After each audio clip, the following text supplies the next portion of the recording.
right, assalamu alaikum, everyone. Thank you so much for your patience and surviving all those technical difficulties. Inshallah, we have an amazing barnamish today, and I'm so excited to kick off and get started. We want this to be as interactive as possible. So we want to start out with having everyone put in the chat box, maybe their name, where they currently reside or where they're from, and any exciting things you want to learn today or talk about, or what brought you into this meeting today, inshallah. So yeah, let's get the chat box a little active. Okay, mashallah, we have folks from all over the place. So again, welcome to SLPA Somaliland Conference, Unity through Community Building. I just wanted to start this with our agenda. Inshallah, we'll start with our housekeeping rules, and then we'll go into Quran opening, welcoming our keynote. We'll talk about what SLPA is and have both of our keynote speakers speak. We'll also have community building discussions with numerous organizations that we've partnered with in the past. And we'll also have breakout rooms for healthcare, business and entrepreneurship, social media, and marketing, and we'll end the night with a Q&A debrief, inshallah. All right, so for housekeeping rules, as Rahma wonderfully mentioned, please remain muted throughout the meeting. You are muted upon entry, but if you unmute yourself for any reason, make sure that you mute after you've completed speaking. We encourage all members to use video and audio, so we would love to see your face if possible. We will have a Q&A session, and when that time occurs, please raise your hand. But if you do have any questions throughout the event, feel free to use the chat box. We do have someone monitoring the chat box. If you do raise your hand, one of our admins will individually message you, inshallah, for your question. Please introduce yourself with name, location, occupation if you do speak, just so we have that information. Use chat feature to interact with attendees and organizers. Please utilize that as much as possible and keep your questions short and concise. We do have limited time. I just want you all to know that we are also being broadcasted on Facebook. So just be aware of that, and you are also receiving this live as well. Assalamu alaikum. Wala kusoo dhawaada shirkan maanta loo qabanayo sanad guuradii sadanaad ee Somaliland. Waxaan ku bilaabaynaa xagga sida ahayd caadaadka taqaaliidku kelmadihii Ilaahay subhanahu wa ta'ala iyo aayad Qur'aan. Bismillahir Rahmanir Rahim. واعتصموا بحبل الله جميعا ولا تفرقوا واذكروا نعمة الله عليكم إذ كنتم أعداء فألف بين قلوبكم فاصبحتم بنعمته إخوانا وكنتم على شفا حفرة من النار فأنقذكم منها كذلك يبين الله لكم آياته لعلكم تهتدون. صدق الله العظيم. So inshallah we will start with the essence of this words. كلمتان إلهي ka hadlayo the unity iyo wada jooga dadku wax ku qabsan karaan. Haddaan nahay SLPA waxa weeyaan is a platform isku keena dadka reer Somaliland ee aqliga fiican qof kasta aqli fiican yahay laakiin waxaan uga jeednaa the professionals. One thing that we want to do with SLPA is take back the narrative. La iraahdo wadankeeni waxa qabsaday dad waxba u tareen amba fadhi ku darar amba dadka Afrikaanku waxa ma qabsadaan. So inshallah ta'ala with this platform we'll be able to energize and inspire a whole generation to move forward. Takasoko waxaan tagaynaa, I will tell you what is SLPA. SLPA is a professional association that is based out of Washington DC. SLPA is a platform that brings the brightest amongst us and every industry, be it healthcare, IT, construction, any industry. We want to bring our young professionals together and also seasoned professionals together, so we can exchange ideas. There's a disparity, a disconnect between the younger generation, the younger professional, and the older professional. So inshallah ta'ala. Also, SLPA is an organization that's not politically affiliated with any organization. One thing that we want to focus on, we want to work with every Somaliland association and entity that is working for the good and the benefit of our people. The SLPA is nothing without its member. SLPA waxay ka kooban tahay door organization iyo those professions that came in together. SLPA also waxay noqon doontaa بإذن الله كريم waxay noqon doontaa the bridge that connects our diaspora, especially in America, to our Somaliland-based professional. How are we going to do it? One thing that we will leverage will be technology. Manta, thanks to technology, we are closer than we think. SLPA has been around for about 3 years, and this is the founding members. Hagan Faiza Ali, she works in the healthcare industry, and she's based out of Ohio. We have Isargas. He works in the finance industry, and he's based in the New York area. We have Idil Yusuf, which is also in the healthcare industry, and she's based in the Bay Area, California. We also have Rahma Osman. Rahma Osman works, she's an IT consultant that works in the health sector of the IT, and she's based in the Seattle area, Washington, Seattle. And we have Nasiba Elmi, the latest member, the latest committee member that joined us not that long ago. She's based in the New York area, upstate New York, and she works in civil engineering and city planning. And lastly, Yasin Abdi, I am also an IT professional that lives in the DC area. To be specific, I live in the Virginia area. What is the mission and objective of SLPA? When we started SLPA, the whole idea we had that we work closely with the Somaliland mission in America, and specifically Mr. Bashir Goth, or gacan aadan siiyey markii aan ururkan asaasinay. Another thing that we want to do with SLPA, waxaan rabnaa that we want to host annual and semi-annual event, and dadka iskugu keeno. America is 50 state, people cannot dadka markasta ismaari karaan. So hopefully we want to host this conferences physically after this pandemic, where we could bring the best amongst us together. Also, another thing that we want to do, and this is one of the most important things, where we want to change the narrative, and we want to initiate programs and projects that are initiated by Somalilanders. Also, we want to promote the long history of Somaliland. And that's what is Somaliland? Somaliland? Because there's a lot of misunderstanding. Dadka waxaa kala sooca fankooga, suugaantooda iyo folklore-kooga. Somaliland haddaan nahay, waxaan nahay dad intaasoo boqol oo sano ku noolaa dhulka, and we have a long distinct culture and heritage culture, and that's another thing that we want to showcase, inshallah ta'ala.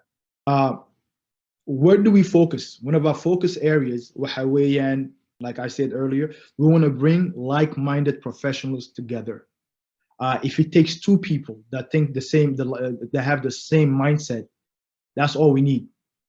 Mentorship. This is another one of our gems. We started a mentorship program where we started mentoring our young professionals and our college students. Also, another thing that we started is the annual sustainable fundraising. Every year during Ramadan and as needed, we fundraise for special projects in Somaliland. Something that dadkeenu badanka ay ku dhaqmin is volunteerism. Inta loo shaqeeyo samafal, to work, to give back to your country, to your people, without expecting anything. I like a quote that John Kennedy, ask what you could do for your country, not what your country can do for you. So you want to bring that spirit to our young people, and also our seasoned professionals. And lastly, advocacy. Advocacy is something that Somalilanders, wherever we are, that's one of our core mission to do. We are all ambassador of Somaliland, and wherever we are, we have to represent Somaliland in the best way possible. We shouldn't let that just for the ambassador or Mr. Bashir Goth. All of us are ambassadors for Somaliland. Okay, thank you, Yasin. We just wanted to highlight a few of our accomplishments. The first year we started was in 2019, alhamdulillah. As many of you were able to attend, we had our launch conference via Zoom, and we had numerous coffee meetups in cities like DC, Columbus, Minneapolis, the Bay Area, Seattle. We had a successful Ramadan fundraiser, which has now become annual for Burao Academy, which is present, alhamdulillah. We had a Somali Development Conference, SLPA meetup with the Abarso School at Marist College. Summer internship volunteer programs that have been happening every year since. We've also had numerous partnerships with organizations in US, Canada, Europe, Australia, and Somaliland. We were also able to register around 300 professional members across diverse regions and industries within the US. Assalamu alaikum wa rahmatullahi wa barakatuh. Thank you so much, Idil iyo Yaasiin iyo dhammaan. Halkan waxa weeye waa isaagaas dhammaantiin waa idinku soo dhaweynayaa. Marka runtii wax badan ayaa inoo qabsoomay 3 sano ugu dambeeyeen iminka ururku jiray. Runtiina dee without our members it wouldn't have been feasible. Gacmooda shirka wax lagu gooyaa. Marka thank you so much dhammaantiin inaad ka soo qayb gasheen. Mustaqbalkana wada shaqayn wanaagsan ayaan inoo rajaynayaa. Marka 2020 accomplishments. 2020 maanta waxayna la jooga saxa Somaliland-American Health Association oo runtii bilowgeedii asaaskeedii wax badan ku lahayn oo ilaa imika wada shaqayno. Waa group dhakhaatiira oo runtii khubraa oo Maraykan iyo Canada jooga. Marka sanadkii hore qayladaan ayuu inoo soo bixiyey safiirkana maanta la jooga Bashir Goth oo yidhi COVID-19 bal u fiirsada Eritrea. I think their diaspora raised something around $3 million in a matter of 3 weeks. Marka haddaan reer Somaliland nahay hadiyo jaraalo waa lagu ogaa wada shaqaynta wanaagsan iyo marka arrimo timaado sida looga hortegi lahaa. Marka what we did was we worked with Saha and they'll talk about it in more detail. There were 6 regions, 6 gobol oo Somaliland. 6 isbitaalba waxay geeyeen agab oxygen tanks as well as PPE. Marka our members played a key role in helping to fundraise for that alongside Ahmed Foundation. Ahmed Foundation iyadana urur ka shaqeysa mandaqada Geeska Africa iyaguna qayb weyn bay ka qaateen. Marka that was one of our biggest accomplishments for 2020. We also hosted the first online May 18th event. May 18 badanku waxa lagu qaban jiray in person. Dad badan oo maanta halkan nagula jira waa garanaya. Bashir Goth isaguna hawl wanaagsan buu qabtay. We used to have events every 4 years, conferences. DC area, or Kuli Wahat in 2012, 2016. Unfortunately, last year, coronavirus overgate, we decided to move it to Instagram Live. So we were able to have health professionals. Some of our health professionals join us to discuss COVID-19. We also were able to bring together guest speakers to kind of discuss areas of subject matter expert. Marka May 18, 26 June, oo runtii dad badan oo maanta jooga who took part in that Zoom event. We wanted to focus in on taariikhdii Somaliland iyo 60 guuradii kasoo wareegtay 1960. Marka taasina waxay 26 June. It's on YouTube. We have a YouTube channel. You guys can see the whole event. And then most importantly, we also kickstarted our mentorship program. So the Yaasiin sheegay, we have 10 mentors and mentees currently. And pretty much what we're doing is we're bringing them together to, people in like-minded fields. So for example, Yaasiin is in IT, Idil is in public health. We would connect the two to help them with internship opportunities, interviewing skills, resume building, and the likes. So that's something that we started in 2020. We're going to do a full launch in that sometime this summer.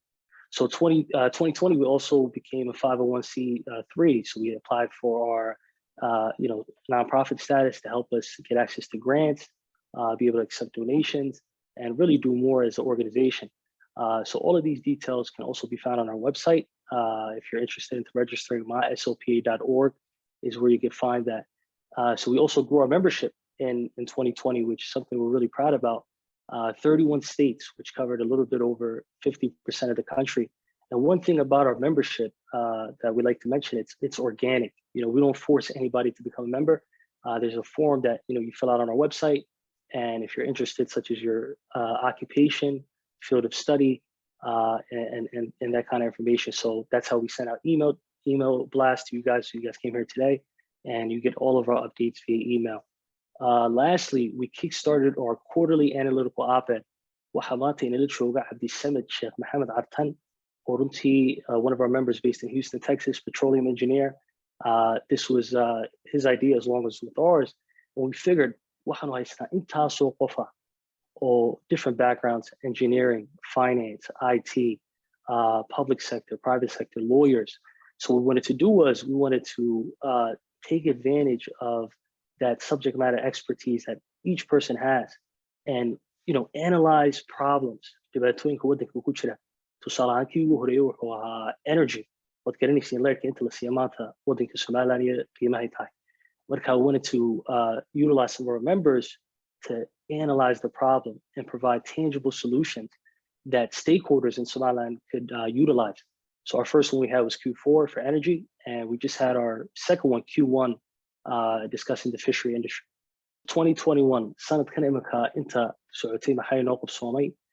Waxa inoo qabsoomay, we had a roundtable discussion. Fiza and Ali oo maanta inala joogin, waxay joogtay Hargeysa winterkii. Marka waan ka fikray, we said, okay, we have a lot of members work from home who are actually visiting Somaliland for the summer. And we also have a lot of students who are back in Somaliland for winter break. So what we decided to do was bring them together at an event. And actually one of our partners, Harhub, based in Hargeisa, were able to have an event there to bring them together to discuss pertinent issues facing the local Somaliland communities, as well as ways we can move forward together as an organization. And that's also on our YouTube channel. Many of you may have already saw it. So like I mentioned, we also had our second quarterly op-ed, our annual Ramadan fundraiser, from Somaliland Lifemakers. Each year, when we do our annual fundraiser, we like to do a different region. Our second year, we did all 6 regions with Saha for the COVID-19 relief efforts. And then this year, we decided to do Borame, Yalda. Next year, we're probably looking to do the eastern regions. It was a very, very successful. We planned to raise 2,500, but actually ended up raising almost 3 times that. And I look forward to hearing more about that from our partner, Farha, from Somaliland Lifemakers. May 18th celebration, Idil did a great job with that. We also had some of our SLPA members discuss, some issues regarding the, dhaqanka iyo sugaanta. And then lastly, we also, as we mentioned earlier, we grew our mentorship program for members who are interested. And I want to give a shout out to our recent mentor, Ahmed Hassan, one of our early members based in Seattle, Washington, originally from Detroit, Michigan. He actually works at EY, as many of you guys know, it's an accounting firm, the Big Four. So he was actually able to help Mahad Berger, which is also based in Seattle, by way of our mentorship program to secure an internship with PwC, PricewaterhouseCoopers. Hey everyone, my name is Mahad. I'm a junior here at the University of Washington, Tacoma, majoring in accounting. I just want to thank Somaliland Professional Association, my mentor Ahmed Hassan, for helping me secure an internship this summer at PwC, a Big Four accounting firm. Also, I want to encourage any young Somalilander to get involved in this program, as it'll give them the tools that they need to secure that job and internship this upcoming summer. For instance, throughout the mentorship program, work on a variety of tasks, such as resume building, goal planning, creating 2-year plans, and learning how to network and communicate with recruiters. And most importantly, you will be working with the Somaliland professionals in the industry of your choosing, who can not only give you the coaching and the advice, but the connections that you need to secure that job and internship for this upcoming summer. Lastly, once again, I want to thank Somaliland Professional Association for allowing me to participate in this mentorship program, and my mentor Ahmed Hassan for guiding me throughout this process. So we encourage all youth, as well as early career professionals, mid-career professionals, to sign up for our mentorship program so we can have more opportunities for our younger generation. So membership, I think Idil and Yassine hit the nail on the head with this. If we were able to break it down a little further, you're probably wondering, okay, 350 members now in 39 states, what percentage of that, or what's the areas where we have the largest percentage? As you see, a lot of our members are students, near 20%. 14% up next is going to be engineers. as well as people working in business. We have healthcare professionals, as well as small business owners, technology. So really every field, and something we take great pride in being able to bring all those different groups together to reach one common goal.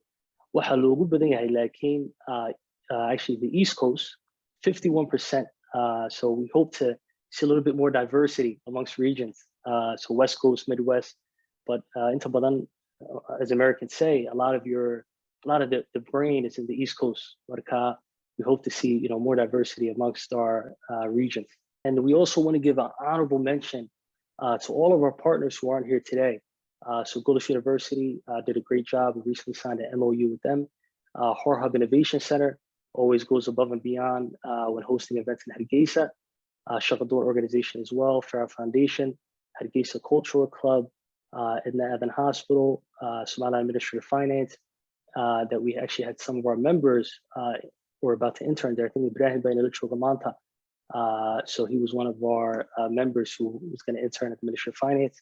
Somaliland Ministry of Foreign Affairs, Somaliland Diaspora Relations Office, Banff School of Arts, as well as Somaliland Innovation Group, which is a group based out of the UK, doing great work as well. The Somaliland Australian community, I believe we have a few callers from that organization here with us today as well. And last but not least, the Abarso School, who produce so much talent that a lot of their alumni are members of our organization today. Imikana waxaan soo dhaweynaynaa haamaha lagama buuxshe Dr. Osman Sheikh Ahmed iyo Bashir Goth oo Osman Sheikh Ahmed waxa weeye la taliyaha madaxweynaha dhanka dhaqaalaha, ex-World Bank. We also have communications expert and current Somaliland representative, Sa'adatul Safir Bashir Goth. Marka waxaan ku leenahay soo dhawow dadka oo dhan aad baad u mahadsantihiin for joining us today. Wassalaamu calaykum waraxmatullahi wabarakaatu. Horta dhammaantiin galab wanaagsan. Organizationka SLPA oo halkan qabanqaabadeeda lahaa iyo other distinguished guests, especially members from Saha. I would like to thank SLPA for organizing this event for 18 May celebration for the second year. And this year it's very important because we are celebrating Somaliland's 30th anniversary. I hope next year, inshallah, we will do it in person and in a huge gathering. Let's work together from now. And you have, I'm talking to SLPA, you have my full support to have a huge gathering for Somaliland community here in the United States next year. I remember saying this last year, and I will say it again, that when you want to value anything, you have to have a benchmark, because you cannot compare two things without having a benchmark. So when talking about Somaliland, what Somaliland achieved over the last 30 years, sometimes words like most peaceful, most stable, and best functioning, sometimes best functioning democracy in the region may appear to be worn out. But when you compare Somaliland today to other countries in the region, then you will know that these words really have a meaning and a sense. And Somaliland people have a reason to take pride in what they have achieved. Most experts, analysts, and even political leadership testify that Somaliland stands out from the region, from the rest of the region. More and more young scholars are writing their PhDs on Somaliland, which shows the growing interest in the unique story of Somaliland. As you know, on May 31st, just very soon, the country will hold its 6th election in 20 years, which will add another important milestone to the people's achievements. When you consider that Somaliland has achieved this without any international help, without access to financial institutions, without access to international development assistance and investment, then you will know this is indeed a commendable achievement. I understand that we are not perfect, and we have a long way to go to achieve the aspirations of our people, both domestically and internationally, but we have a good foundation. Let me now turn to your theme today, which is unity through the community. I can see from here itself in our meeting today that you have unity with the community, through the community, because I see SLPA and what you have achieved so far, which is really commendable, and SAHA, which has also achieved a lot over the last year, and is still continuing. This is something to admire about our community. But let me say that unity is a good concept that people throw around all the time. But unity needs hard work to be achieved, to be realized. It needs firm foundations, such as real vision, tangible goals, plans, and commitment. You have a good place to start. You already achieved a lot, Somaliland Professional Association. You can turn SLPA into a role model for everything you want Somaliland to be, in good leadership, good institutional building, good internal cohesion, equal opportunity in roles and responsibilities, and freedom of expression, meaning everybody's voice must be heard. You can make SLPA a prime example to be emulated.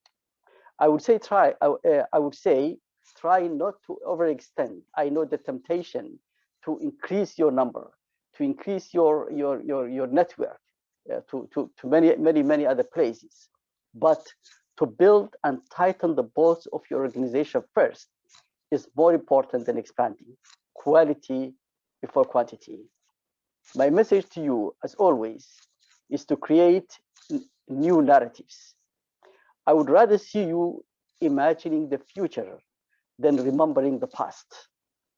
The old generation is tethered to the past. You need to break the old ropes and shape the future. Hence, unity for you should be an ongoing process, an ongoing work, and not a daydream. You can prove this in our next gathering next year, although you are already doing it and proving it every day. My last word is that SLPA should avoid becoming another NGO that does charity work.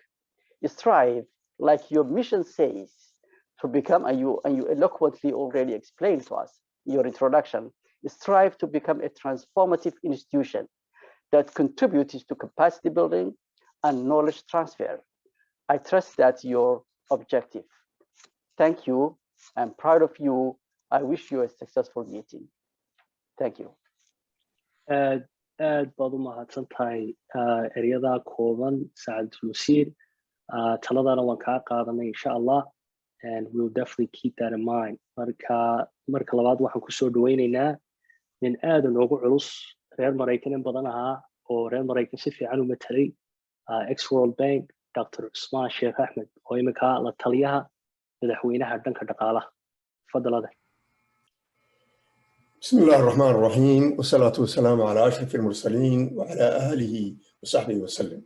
وراليال آد باد ومهدسنتين وانا ندين سلام يا قارهان سفير كينا بشير آد بانو سلام يا مقالة نوضو جوغنا. I'm really impressed. I'm impressed with the quality of the membership. I'm impressed with institutionalization of SLPA, with your accomplishments in a short period. I'm also impressed with the fact that you are across all sectors, across all regions, and young people with energy who will transform not only how Somalilanders function and succeed in America, but how collectively you can support Somaliland. I think, as Bashir said, you could be a role model for other organizations. I will start with the topic. unity through community building. Community without the community, I keep sliding into Somali, and I will probably do both of them anyway. Community lama accomplish karayo. Nobody can accomplish anything by themselves. Gamcaha marka la isqabsado a unity of purpose u jiro, then you really can accomplish things. Accomplish kaasina ugu horeysti waa here. Maraykan baad joogtaan, opportunity-ga yaallo oo dhan iyaad ummadda fadhida la qaybsanaysaan. Anna I consider myself the American citizen man halkana muddo dheer oo badankiina ka weyn iyaan joogay. Kii shalay yimi haddaad shalay qaadatay jinsiyaddii haddaad 100 sano horteed qaadatay waa waddankaagii. You have as much chance to proceed forward. You can vote whoever you want to. But the only way you could do that is not to function. Sida dad badan my generation ay samayn jireen qof walba solo uu doonaya inuu wax gaaro. There wasn't really tamasuk or that unity. But if you are together, you really can accomplish a lot for yourself and for your community in this country. And your success here can directly translate to success in Somaliland, whether it is influencing US policy, whether it is influencing the development aid that goes in, or whether it is taking your expertise, your ideas, your knowledge, your entrepreneurial ability there. Marka, you are a bridge. You are a bridge between generations. Generation kii hore, they are rusted a little bit. Or a lot of stuff that's happening in the country. Kind of after a while, you go into some kind of habit and always productive behind. So you are a bridge to that. You are a bridge between worlds. You are a bridge in the educational ladder, development and technological ladder. I am very proud of you, and I hope you can continue with that. I want to say just a few things about Somaliland. The last 3 years in the I spent most of my time in Somaliland to advise the president. And we have connected with a lot of governments, with a lot of organizations. Somaliland has accomplished a lot, but it also has tremendous challenges. Everybody knows what's happening anytime, anywhere. Like just from my perspective, I'm really impressed what the Burbuka so or everything has been destroyed, everything, and I mean everything. At that time, I went there and I saw the results. I saw there wasn't a single building standing. There were few standing here and there. There was anti-personnel bombs everywhere to prevent people from coming back.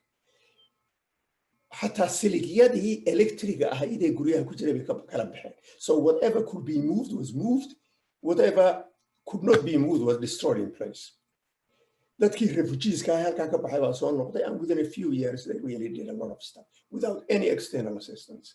And it went from there on. Impetus diaspora, or with financial assistance, with energy, so without diaspora, the place wouldn't have survived. But also there was ingenuity and a desire to do things there. So a lot has been accomplished. Private sector it is as competitive as any in the region. Governance, we have a democratic system that no government in that country has. We have peace that is non-existent in that area.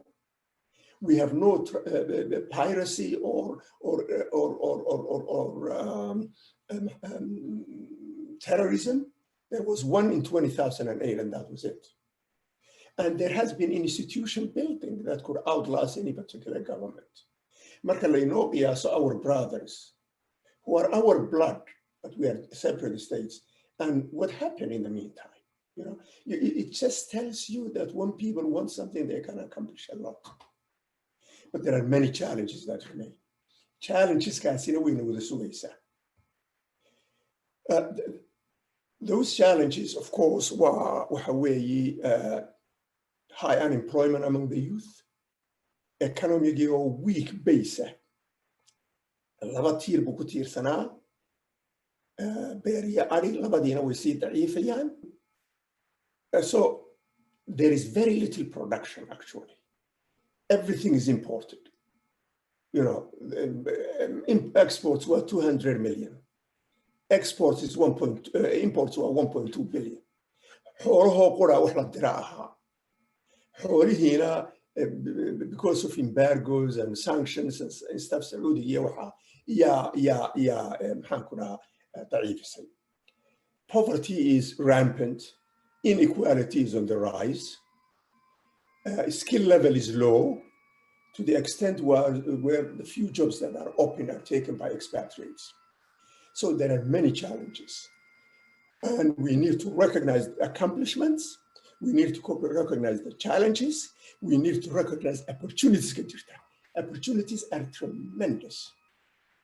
They strategic noqoto, one of the most strategic areas in the world, actually, yes.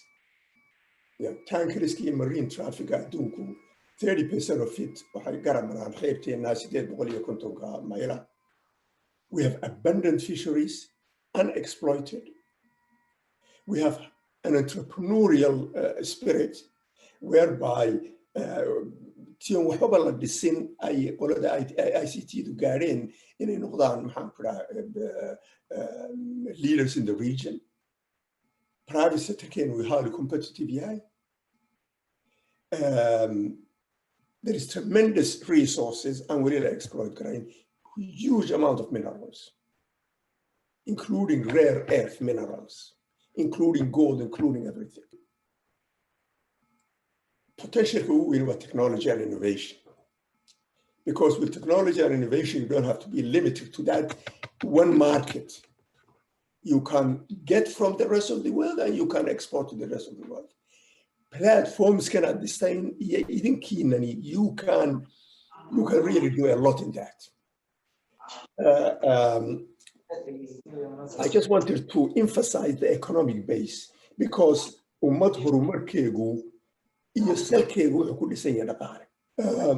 what the Kenny was about accomplishments, challenges, opportunities, and your role in meeting those challenges and exploiting those opportunities for yourselves and through that to the country. I just want to say one last thing before I get off. Several groups here in our congressional representatives in the Senate and in the House were on the occasion of the 30th anniversary or Somaliland, and I think many of you probably know, but I would like to maybe one of you in also diro waraaqda oo dabitanaad qaybisan oo qof walba state-ku joogo labada senator iyo congressmanka districtgiisa ka soo jeeda uu diro. All is needed is to just sign your name and your address. And I think after Dirnana, one can go back to the office of the representative in the state or fellow of Somalia. I think we can do a lot. We can do a lot of pressure there, and we can do more in here than any amount of effort within the country. Bashir, he's doing a fantastic job. Marka, with his support in aynu halkan daarno, I think I will stop at that, and maybe we'll have chance to ask and answer questions later on. Assalamu alaikum. Aad baad u mahadsantahay Osman, Sheikh Ahmed, si wanaagsan baad noogu dhigtay. And just for the time's sake, waqtiga su'aalaha xagga damban u deyn doonaa. Kullay maanta waxa la jooga 5 urur oo partner organization ko maanta in Asulay. Marka in horta waxaanu leenahay 5 urur soo dhawaada. Waxa weey waa 5 urur oo aqoon iyo cilmi badnay oo different sectors ka shaqeeya, tusaale ahaan education, caafimaadkii, professional organization also based in Canada. Marka waxaan ku wareejin doonaa idil Bashir Cabdiyare siday ugu soo dhaweysay insha Allah. Assalamu alaikum. I'm going to be welcoming on stage the following individuals. At first, we're going to have, just give you guys the order. Farhiya Abdi from Somaliland Lifemakers. Then we'll have Asha Farah from Burao Academy, followed by Dr. Megan from Saha, Somaliland-American Health Association of Medical Doctors. Then we'll have Gulad Hindi, co-founder of the Canadian Somaliland Affairs Committee. And then we'll end this portion with Abdulaziz Hashi, Canadian Somalian Professional Forum co-founder. We ask that you keep this portion brief, around 10 minutes or so. Tell us about the work you do, how it centers around community building, ways that we've collaborated in the past, ways we can all work together in the future for Somaliland, a few words commemorating Somaliland's 30-year anniversary of peace, progress, and development. What is your organization's vision for Somaliland for the near future, inshallah. So can we start with Lifemakers, Farha Abdi. Assalamu alaikum. When it comes to me, I'm going to use the two languages, Somali and English, at the same time, because to make everyone, understand what I'm going to say. I'm a representative of Somaliland Lifemakers. We started working here in Somaliland, Hargeisa, back in 2012. We mainly target to do charity work in the city, Hargeisa, Somaliland. We also have another team in Borama.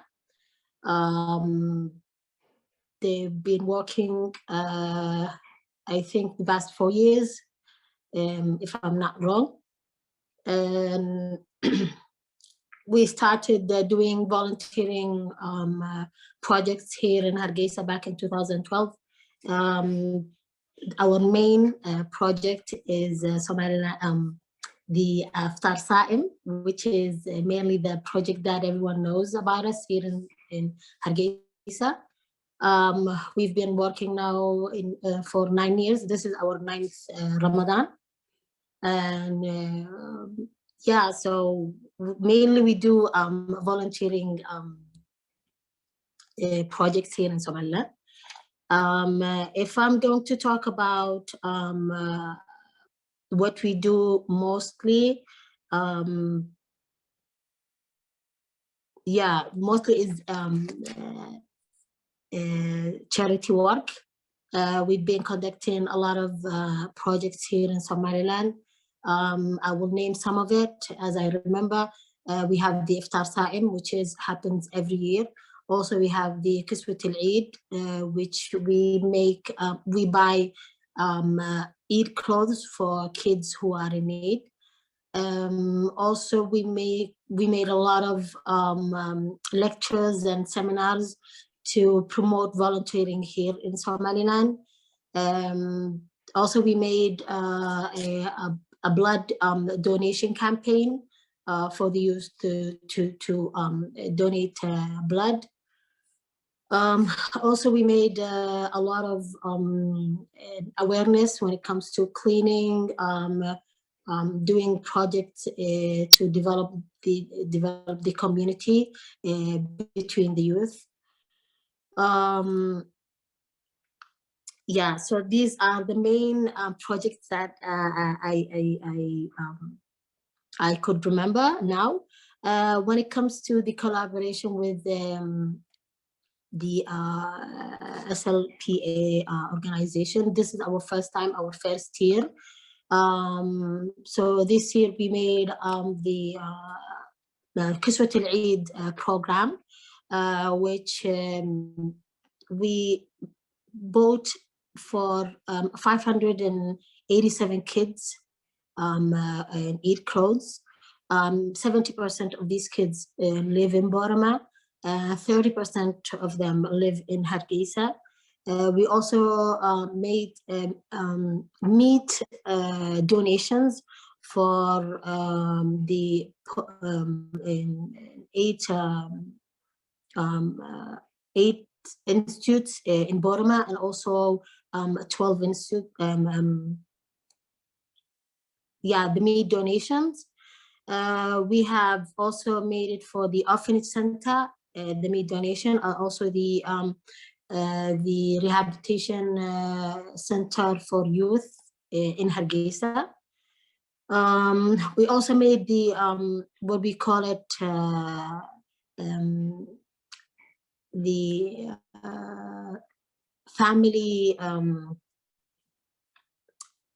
family food, the monthly food for families, and we made like 100 families both in Hargeisa and Boram cities. So yeah, this is the program that we collaborate with the organization.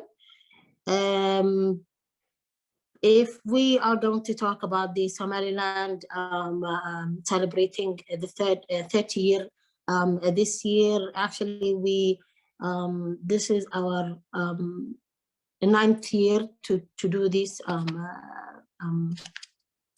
projects here. So our main target was to help the community with the minimum money that we can get. Our main target is that helping your people. It's not only about getting a lot of money from people. It's all about the effort and the time that you can, volunteer for your country. So this is that's our main way to celebrate the Somaliland 30th year anniversary.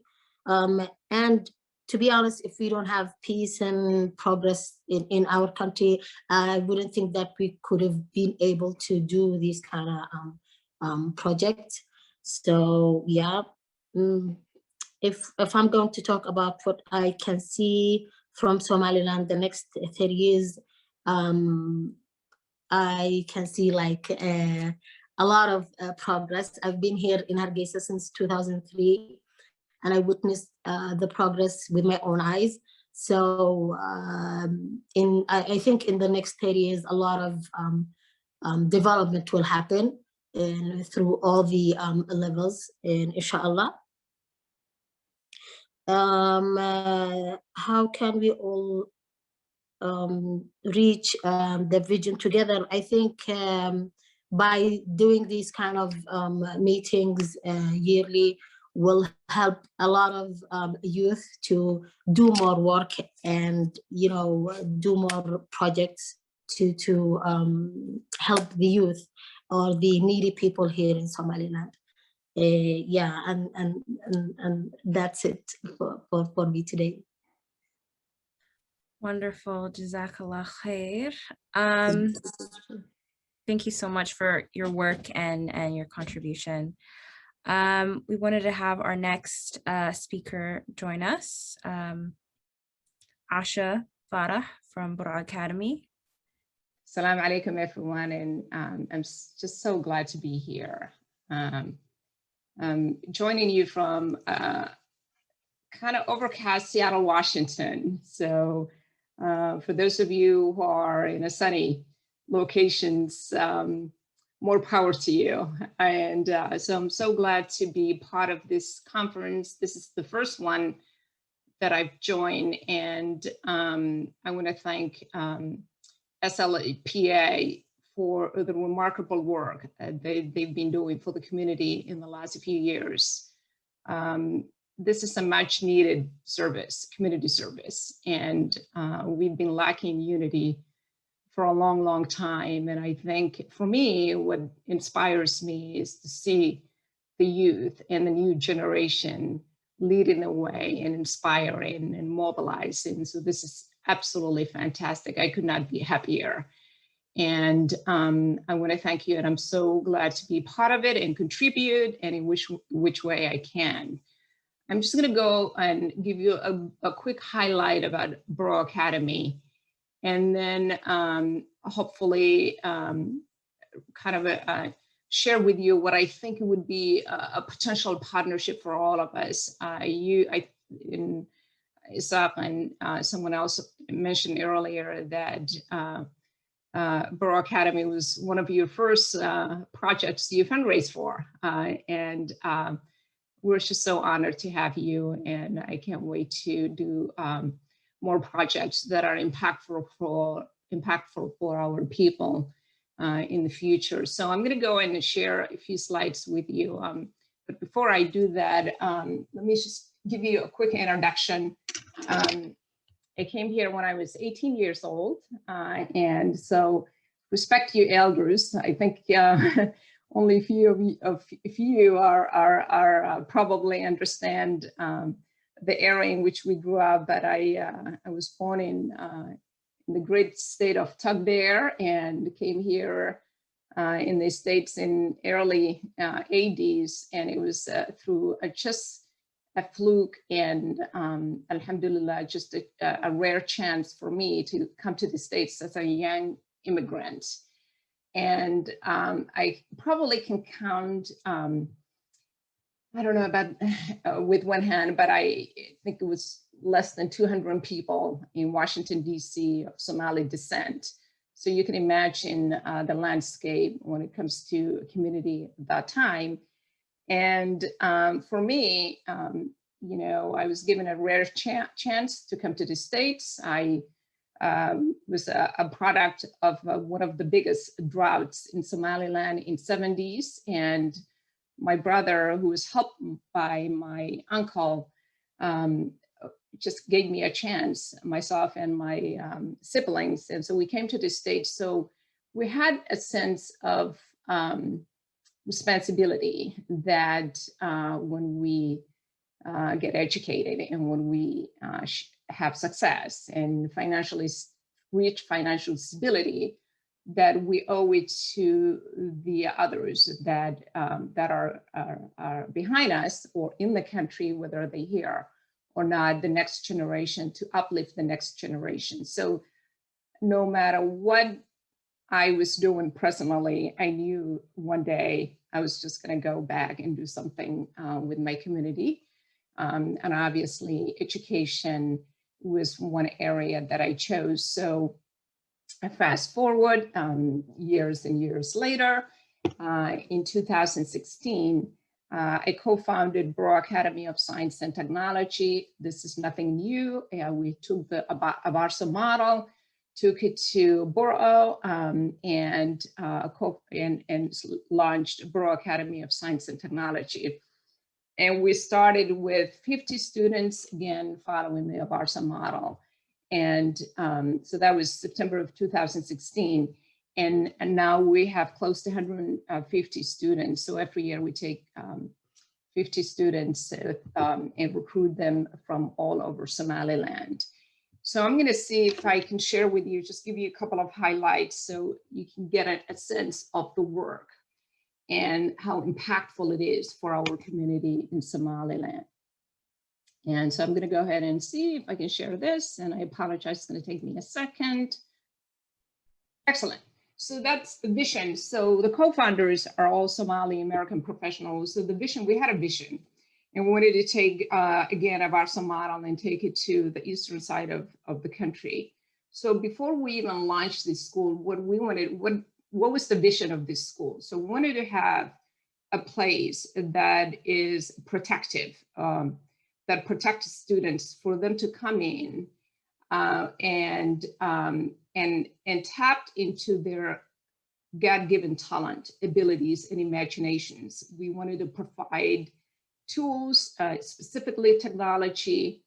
We wanted to introduce environmental stewardship. So we designed part of the campus. We designed a farm into the design. And most importantly, Bashir mentioned this earlier, Ambassador Bashir, it's the community. It's the community and efforts and the volunteering and giving back. We wanted to make sure that is one of the foundational pillars as part of our vision. So this was the original renderings. So we wanted to make sure when you come into Burao Academy, This is a place of renewal. This is a place that inspires every student that comes in. And we want to make sure that they know that they can grow their food. We wanted to make sure that they have the tools, the laptops, the classroom, the supplies, in order for them to gain the knowledge so they can compete with their peers around the world. And when we open, we traveled to the country and the land was immediately donated. This is all volunteer-based project. We're all professionals. We are here in America. We wanted to make sure that if we wanted to want to show up for Somaliland, we wanted to show up with our efforts, share our success, and make sure we transfer that to the next generation. So that was our vision. And where we are, and we opened this school in 2016. And by the way, it's a high school, so it's grades 7 to 12. When we opened this school, I just wanted to show you the pictures on the left. That was the regional side. Can everyone see me and hear me okay? Right? Okay, excellent. So that was the side when we launched Burao Academy. And the picture on the lower left-hand side is the day we opened this school. And fast forward today, it is a place that not only thriving environmentally, but academically. This young lady is from Gabile, is one of the first students that we recruit to Burao Academy. Her father is a soldier in the Somaliland Army. He was stationed in the eastern part of the country, and he wanted to be close to her, so he brought her to Burao Academy. Today, Satra is one of the first students that got this an amazing scholarship that is allowing her to attend school abroad in her last year. So she's the first student that got the opportunity to actually get a scholarship that is extremely competitive and coveted by other students around the globe. Both Saleban and Idris are going to be part of Young Yale Global Connect program this year, where they are going to be challenged, to discuss issues in their land with others with their peers. The farm has produced enough fruits and vegetables for this school that we ended up actually having the local community come in and have women pick up the produces and sell them in the market for a couple of years. So you can imagine how transformative opportunities, whether it's educational or whether it's local employment, or whether it's just showing up for the kids and inspiring them and giving them the tools, how transformative that work has been. What we like to do in the future is to hopefully continue to escalate Burao Academy and replicate in other cities. That's our long-term goal.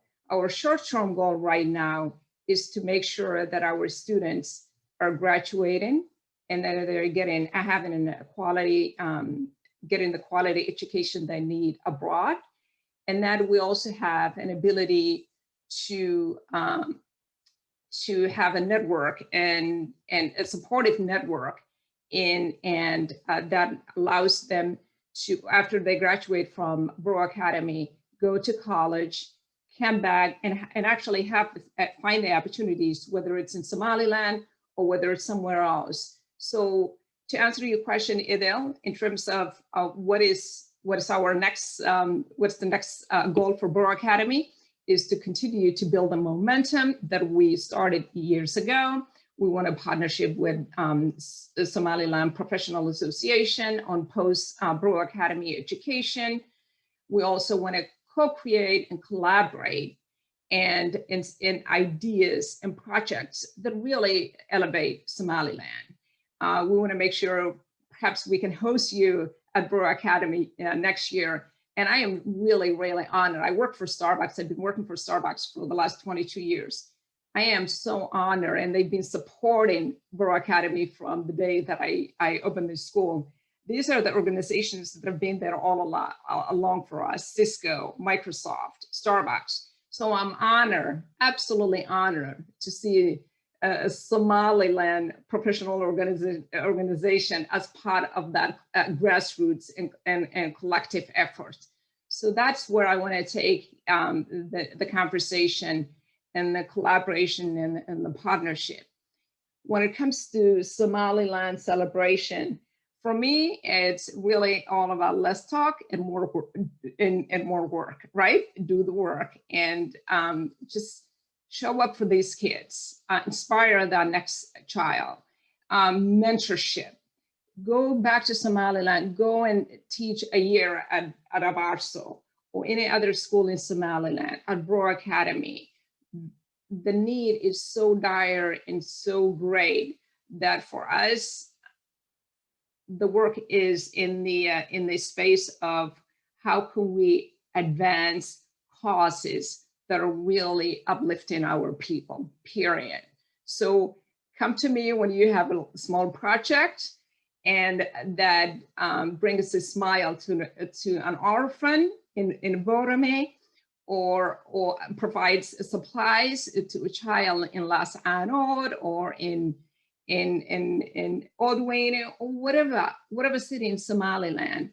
And I am there, and I'm happy to be part of that, and you got my support, and I want to thank you. I'm going to finish it with that. I want to thank you, and I also want to, there are so many professionals on this call.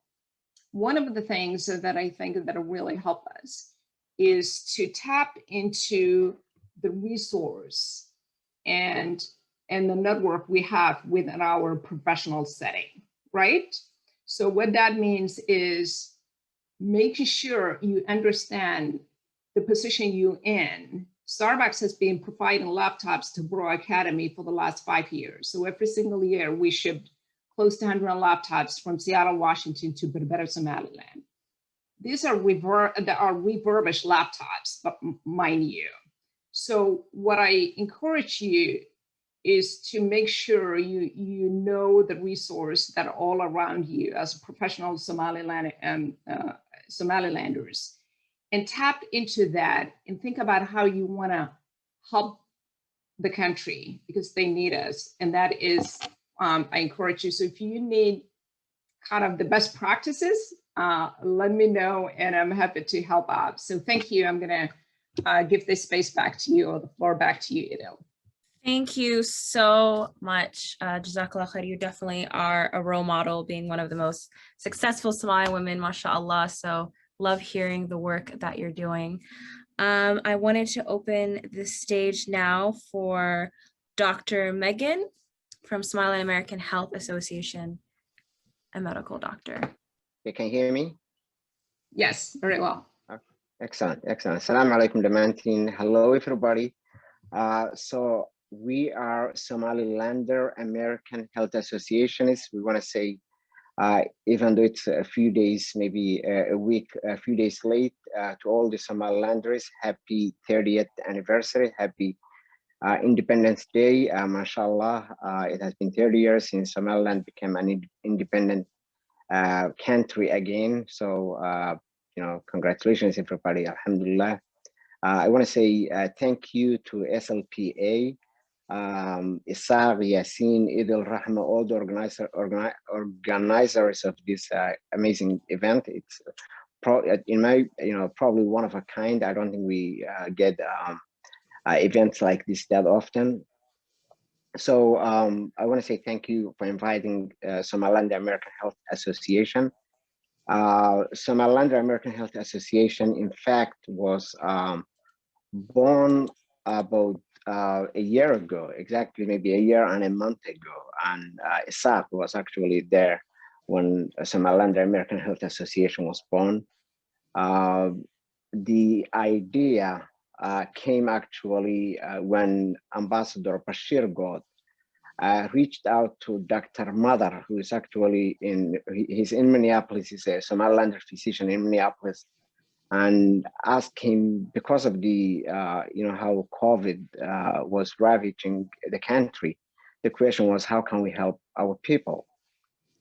So then Dr. Mother reached out to me and said, what do you think? I mean, it's easier to be comfortable and living life in America, but then, you always, at the back of your head, as Asha was saying, you think you really need to contribute to your people. You need to give. So that's when we started organizing Somalilander healthcare professionals in North America. So the name SAHA is actually, so the whole idea of SAHA was Bashir Goth's idea. So thank you so much, Ambassador Bashir Goth. Alhamdulillah, ilaha ka jazaysiyo. And actually the name Somalilander-American Health Association was Ambassador Bashir Goth came up with the name. And it fits well, it's Saha, it's wa'afimat, so it fits really very well. So we said, what can we do about the COVID situation in Somaliland? And that's when we started to organize calling around. And in fact, Isaac then introduced to us a large number of Somalilander healthcare professionals in SLPA. So a good number of the members, the healthcare professional members in SAHA are actually also SLPA members. So we are in all over North America. We're not only in US, but we're also in Canada. And the main reason that we came together, we said, yes, we can contribute to the COVID now, but do we need to continue this organization? Do we make it something bigger? So we decided to stay and maybe figure out what other projects that we can tackle, where else we can approach. Can we work with the Somaliland doctors about maybe emergency health response, maybe health facilities, developing the health work development, like physician development, nurse development. And also we thought even about maybe helping them with health information systems, maybe later on some research and surveillance assistance, health policy assistance. So we said, you know what, there's a plenty of things that we can contribute. I mean, one of the things that we have recently, we're actually in the process of implementing is a reference system that's an American healthcare system. So most of the doctors and advanced care practitioners in America, in North America actually, are familiar with. It's called UpToDate. It is a evidence-based system that we use day to day to use as a reference to look up diagnosis, look up treatments, look up the latest studies. And we are in the process of actually delivering that to all the doctors in Somaliland, anybody who is associated with the three public universities, University of Burao, Ahmed, and University of Hargeisa. And the satellite site, on the sites actually that they practice, the Hargeisa Hospital, Burama Hospital, Berbera Hospital, Las Anod, Baran, and Burao Hospital. So six hospitals. And and it will make a huge difference in the education and it will improve the knowledge and access of our healthcare professionals to really up-to-date, cutting-edge technology that is updated in regular basis, and the healthcare professionals in this platform, most of them are familiar with. So the members of the SAHA, the members are as I said, we're not only physicians, we are advanced care practitioners, so nurse practitioners. So we are primary care, we are surgeons, OBGYN, emergency medicine, pulmonary and critical care, general surgery, otolaryngology, anesthesia, pathology, psychiatry, dentistry, clinical pharmacists, public health professionals. We have nurses, we have respiratory therapists, we have physician scientists, we have health, economy, and policy experts. And so the members are, so we have also board of directors that are, all of them are physicians or healthcare professionals.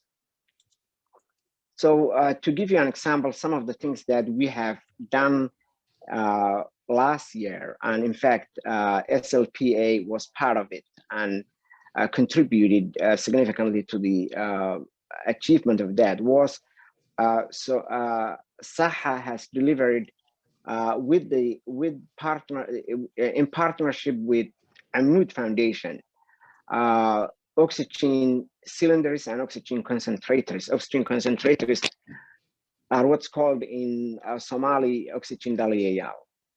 So we have delivered to all 6 regions of Somaliland, anywhere from Burao to Las Anod to Breakout.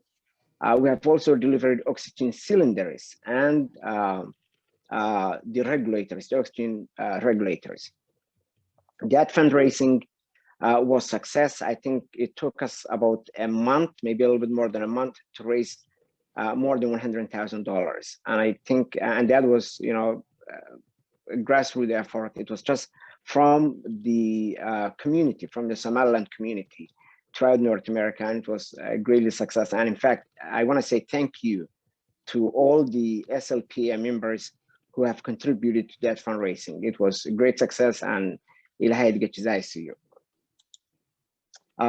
let me come back to like if you know, what can we help the Somaliland even in the future? For example, the SAHA members are actually it's a good pool of talent, and we have not been utilizing that talent mainly because of the COVID situation.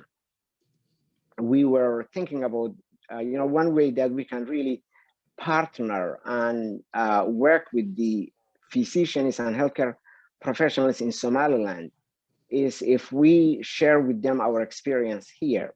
I mean, they have the knowledge on how to do things in Somaliland, and you know, and they really have a huge talent. But we can also work with them and kind of show them a different perspective on the same approach that, you know, the same issues that they're dealing with. We can show them how we have been dealing with it here. We have been working with the Ministry of Health. We've been working with the physicians even for the COVID now and when it was in the beginning waves. And but the other thing that we thought we may be able to have a bigger impact is doing seminars, what is called in healthcare continued medical education, where you actually, the physicians and healthcare professionals have to develop, we have to develop ourselves. I mean, I have to, even to keep my license, I have to have so many credit hours of education every year. So we're planning to do something like that. And I think that is where we will tap into the talent that we have within SAHA and also within SLPA, the healthcare professionals who are in SLPA. Next month, we are planning to launch the Up-to-Date project. Up-to-Date, as I talked about it earlier, it is a software. It's actually evidence-based software. And every Somalilander doctor, we expect over 1,000, more than 1,000 physicians of Somaliland to have access to that. The subscription, if you try to buy it by yourself, it is $500 a year. And we are getting them a 5-year contract for free. We are working with Harvard University and the company that makes the software. We are providing the contract to Burao University, Ahmed and Hargeisa, and they've already signed the contract. So we're launching the program at the end of next month, inshallah.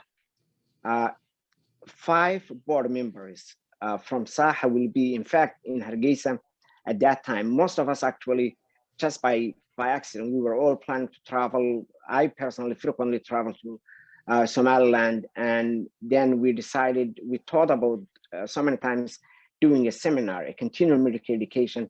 We are in the early stages of thinking about how can we take advantage of the trip, and also while we are launching the up-to-date, how can we also maybe provide some, get feedback from the physicians and healthcare professionals on how we can work together, how, you know, we don't want to come in as, you know, Westerners who know all, but we really want to work with the professionals in Somaliland who are the workhorses, who are actually doing the work, and we will complement what they're doing.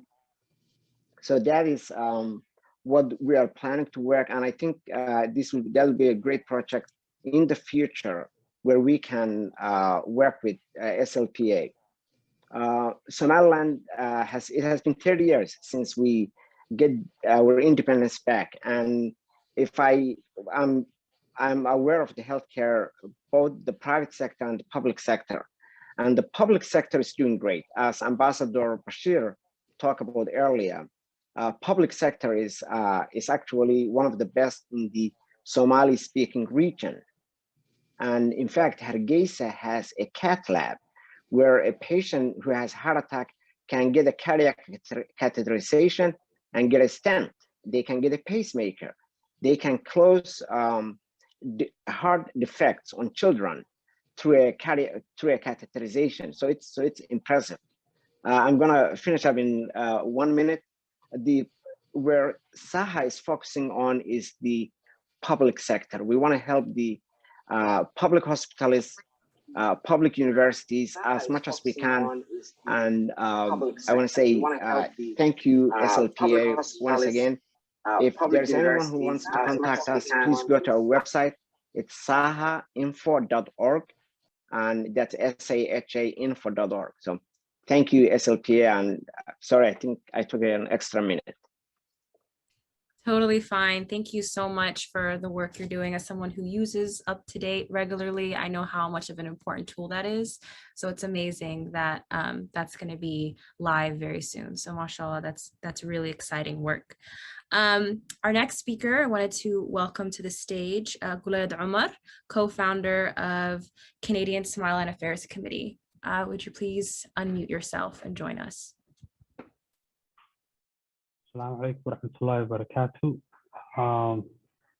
I just want to say thank you for the opportunity to speak on behalf of CSAC.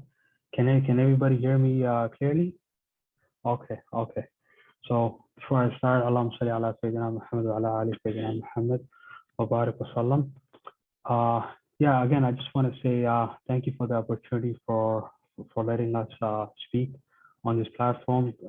SLPA is a role model of an organization that Ishaq introduced me to a couple of years back, and the work that you guys are doing is exceptional.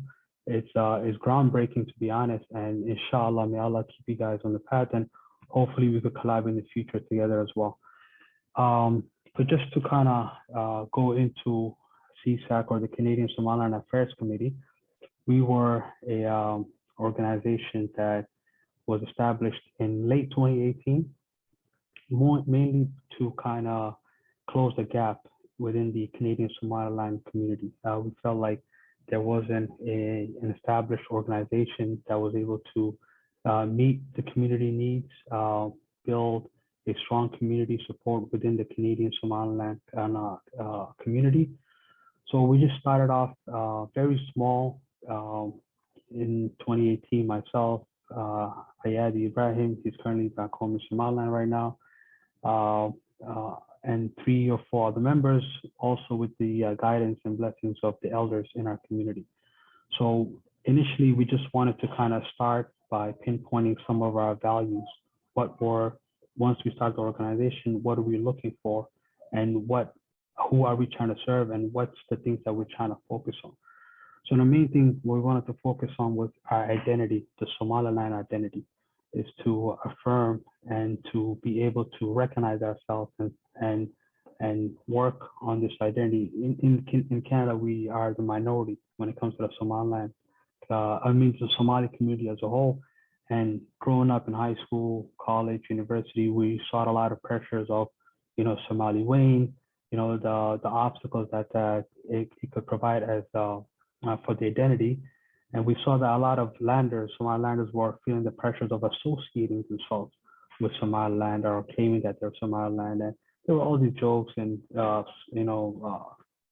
things that were going around. So we wanted to focus on clearly stating who we were, identifying as Somalilanders, and to kind of brush off that negative pressure, the obstacle of, not being part of Somalia.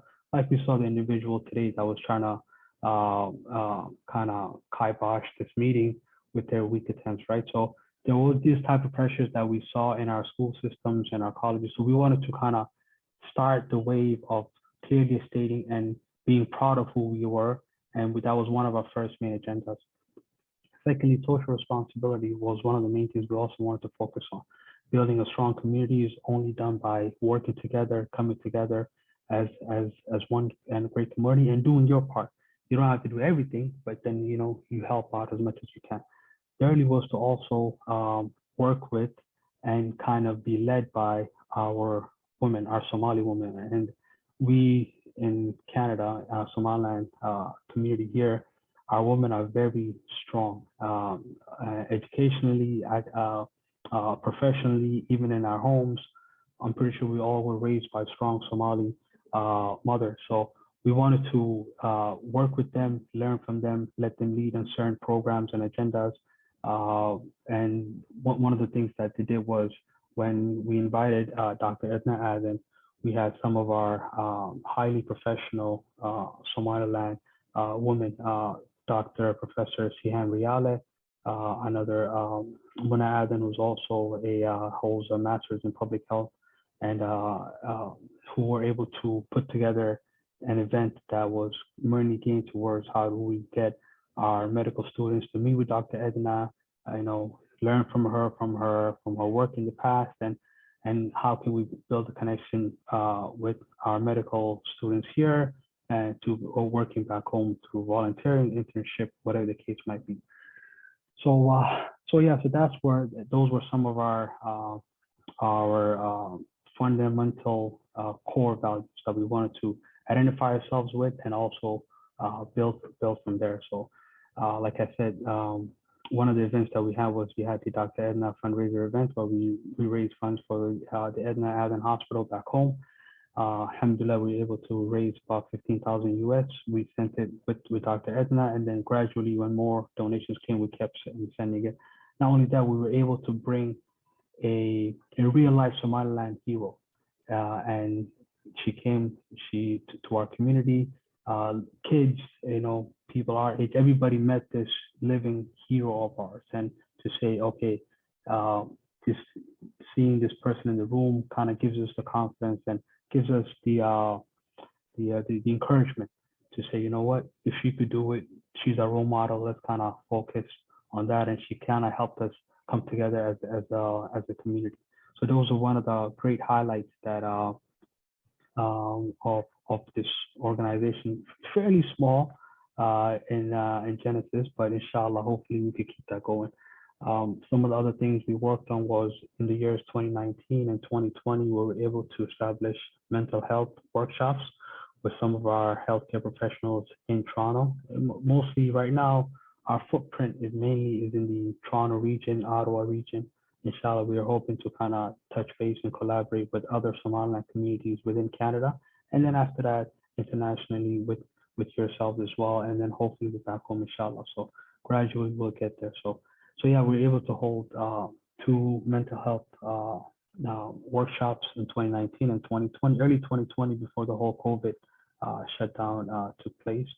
And we also were able to hold 2 career workshops where we're able to help high school students kind of navigate how to build resumes, how to network, build LinkedIn profiles, and how to kind of carry yourself in a very professional manner, and how to set up your grassroots programs for networking and career building in the future.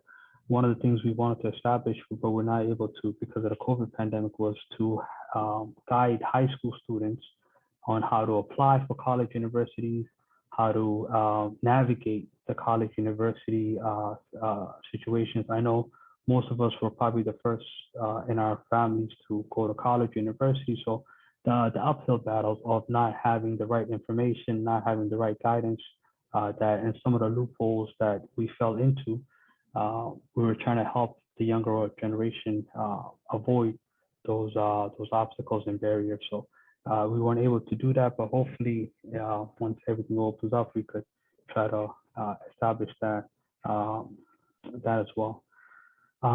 What else? I don't want to take up too much more time. So another thing we wanted to focus on was having a solid connection with Somaliland, and doing grassroots work with our community in Toronto. Last year actually, last year we were able to set up a friendly and professional relationship with the Taiwanese consulate in Toronto, where we were able to introduce ourselves, and we set in place goals for the future to work together, to collab together as Somaliland and Taiwan built their relationships. We wanted to kind of build a relationship with the Canadian Somaliland community, and as well with the Taiwanese community in Canada as well. So hopefully we have a few things planned in the future. And another thing we're trying to establish in the future was a Somaliland rally in Toronto for May. It was supposed to happen this May 18th, but we couldn't get a permit because Canada right now, we're still in a crazy lockdown and everything's pretty much shut. So they wouldn't let us, they didn't give us the permit to hold this rally. So that was unfortunate. We're gonna try again sometime as soon as they open up. We were hoping for next year, May 18th, but that might be too long. But as soon as they open up the city and everything kind of gets back to normal, we'll apply for the permit again and hold the rally. So inshallah, I'll keep you guys posted. Me and Isaac, we talk frequently, so I'll keep them in the loop as well. So hopefully you guys will join us, and if the borders are open, assuming, right? Last but not least, one of the things we want to establish is one, we want to establish ourselves in the greater Toronto community, but also work with organizations as a whole for the main purpose of the betterment of the Somaliland community and the betterment of our country, Somaliland. This is our 30th year of independence. Now that we have peace, we have stability, is growth is the next thing we want to focus on, and we can grow if we're not working together. So inshallah, that's the hope, that's the goal, to work with other organizations such as yourself. You guys are an amazing organization. I can't keep saying that enough. The work that you guys do, the work that we saw that you guys put forth in 2020 and 2021 is outstanding. It's you know, all credit to you guys for your hard work, and may Allah bless you guys. May Allah keep you guys straight, and hopefully, you know, we could all work together for the betterment of Somaliland. So, Jazakallah khair again for this opportunity, and I wish everybody here happy May 18th, and you know, let's keep it going. Ameen, ameen wa iyaakum. Thank you for that dua, and we appreciate all the amazing work that you're doing in Canada. We have another Canadian brother, Abdulaziz Hashi, who is a part of Canadian Somaliland Professionals Forum. This is our last speaker before we could join the breakout rooms, so please hang in there. So yeah, Abdulaziz, please unmute yourself. Bismillah ar-Rahman ar-Rahim. Can you hear me? Perfect. Jazakallah khair. Assalamu alaikum wa rahmatullahi wa barakatuh, Daman. Thank you very much to our brothers and sisters in the SLPA for reaching out to us to invite us so that we can speak here today. And in particular, Sheikh, thank you, brother, for reaching out and inviting us so that we could say a few words today. So I am a physician based in Canada, and I am one of the founding members of the Somaliland Canadian Professionals Forum. due to the fact that I am post-call today and I'm the last speaker of the day, I will keep this very brief. So essentially, we're a group of young professionals who are based in Canada. Our main mission is to connect Somaliland Canadian professionals and to create a positive image of Somaliland and Somalilanders within the greater Canadian society. We see that there are many of our members who are here today, lots of Canadians in the group, mashallah, demonstrating some of that unity between ourselves and our brothers and sisters in the US. We've run various events around ways to help cultivate a sense of Somaliland identity and create a sense of community. We've hosted a Somaliland history trivia event as a way to help us develop a deeper understanding of our history. We felt that hosting these types of events and having a strong sense of community and identity were vital for energizing the Somaliland Canadians to promote and advocate for our country. Although we haven't had much opportunity to directly collaborate with our brothers and sisters in the SLPA as organizations, we have supported each other oftentimes at various events. MashaAllah, tabarakallah, during the past 30 years, Somaliland as a nation has achieved so much, pulling itself from the ashes of a brutal genocide and becoming a beacon of stability and peace throughout the region. Somaliland's story is truly one that exemplifies the success that can be achieved when people come together and unite, enabling us to overcome various obstacles, challenges, and differences for the greater good of our nation. Yet with all that we've accomplished as a country, Somaliland still lacks international recognition that we very rightfully deserve. This lack of recognition has resulted in Somaliland facing many unique challenges, which has impacted everything from education to development. In the coming years, we hope that Somaliland will be able to achieve this goal. Inshallah, by May 18th, 2023, Somaliland will have been independent for longer than we were a part of the union with our brothers in the South. Inshallah, over the next 30 years, Somaliland will continue to progress. We will, inshallah, continue to collaborate with organizations such as the SLPA and government agencies, both Canada and Somaliland, in hopes to create a roadmap to international recognition, not losing sight of the fact that whether or not we're recognized, Somaliland has already achieved the most important recognition, which is the recognition of Allah subhanahu wa ta'ala, which is demonstrated by our continued peace and stability. Assalamu alaikum wa rahmatullahi wa barakatuh. Alaikum assalam. Thank you so much. That was very motivating. So thank you all of our collaborating organizations for working with us, as well as speaking today. MashaAllah, you can just see from this short conversation, there's so many amazing people at work in the US, in Canada, and back home in Somaliland, MashaAllah, and all over the world with a similar and common goal, MashaAllah. All right, now to our breakout rooms. Can we get that enabled? So for those who are not familiar, the process will be, you should be able to see in the bottom hand of your corner, the bottom section of your screen, breakout room section. From there, you can choose between healthcare, business entrepreneurship, and social media and marketing. We will have healthcare discussion with Adnan Hirad for the healthcare room. In the business entrepreneurship room, we will have Adnan Abi.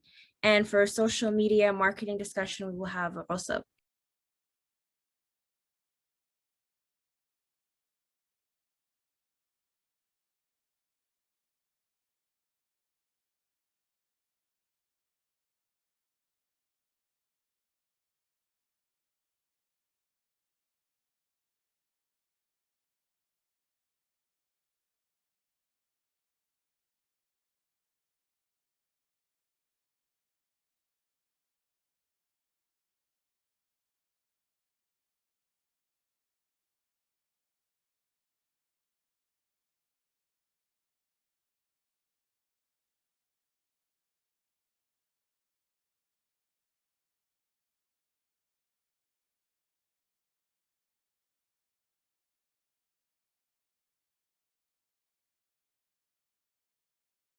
I would like to open it up to the floor for those interested more about your story and also insurance as well. So I want to take this opportunity. If anybody's interested, please raise your hand or hop on the mic.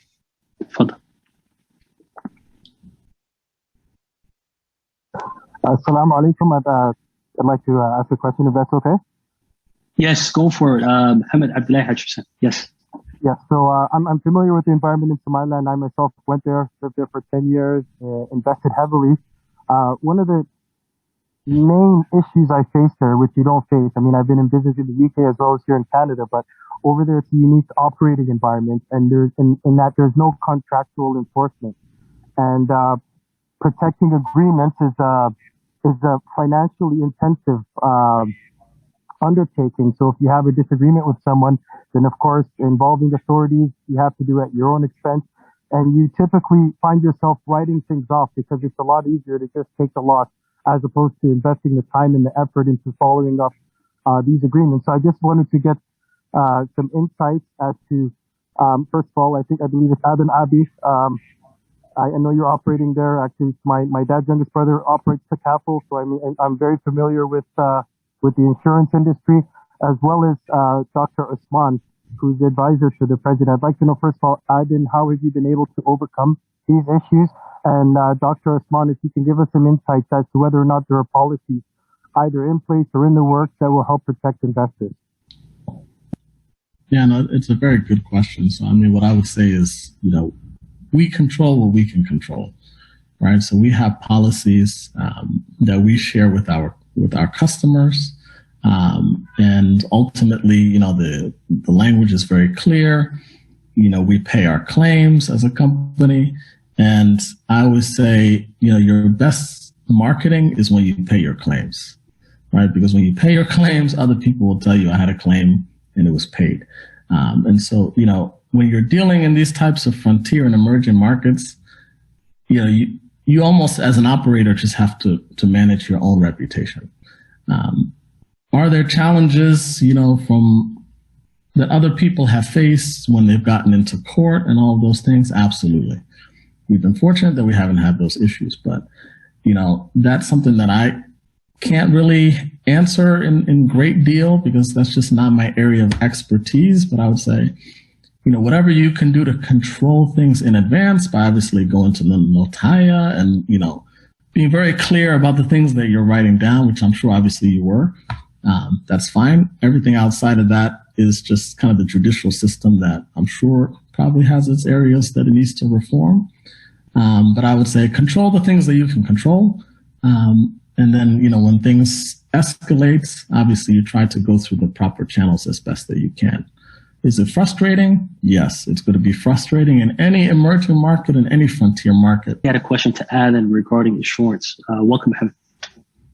So for Adin on the insurance side, I just had a couple of questions. And by all means, if you're not comfortable answering any of these questions, there's no expectation. So I understand that insurance is like a very complex business. It's a foreign concept in the Horn. So there's a lot of outreach and education that you're doing with the population around the purpose and the value proposition.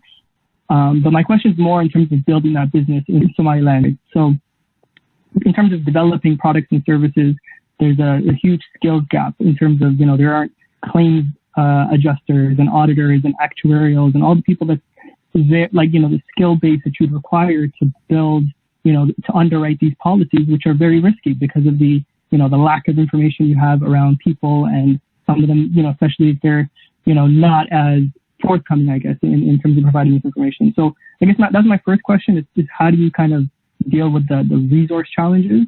And the next question was more for, and I guess the other one is just around the capital. Again, insurance is a very capital intensive business.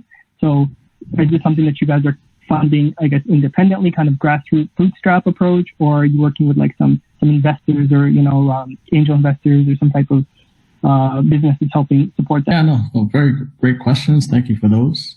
The first question on how to underwrite, you're right. I mean, obviously, we're essentially pioneers in this industry, so we cannot expect to have local talent.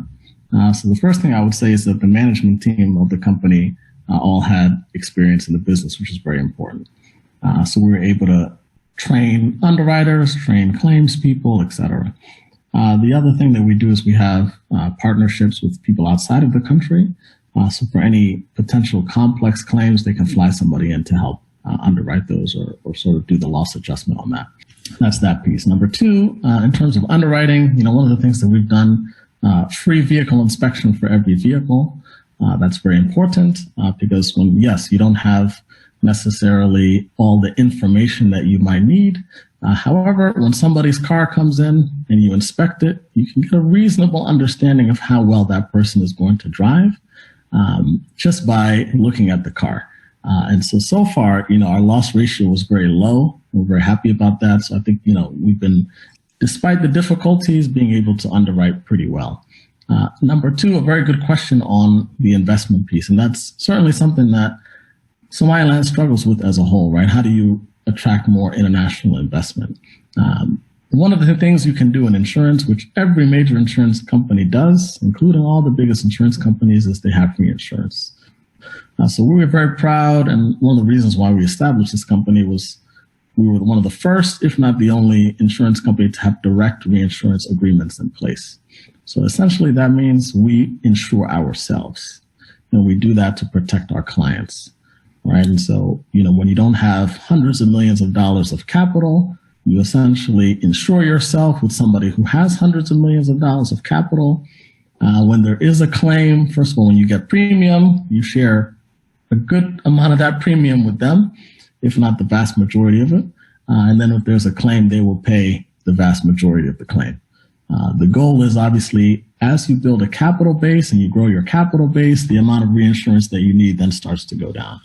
So that's essentially how we were able to manage the company and do it, from the beginning. Obviously, with any business, you put in your own capital first, you have proof of concept, then you then go to investors, and then you raise capital. So, we've done a lot of that, but just to give you a little bit of flavor of how we've been able to do that early on.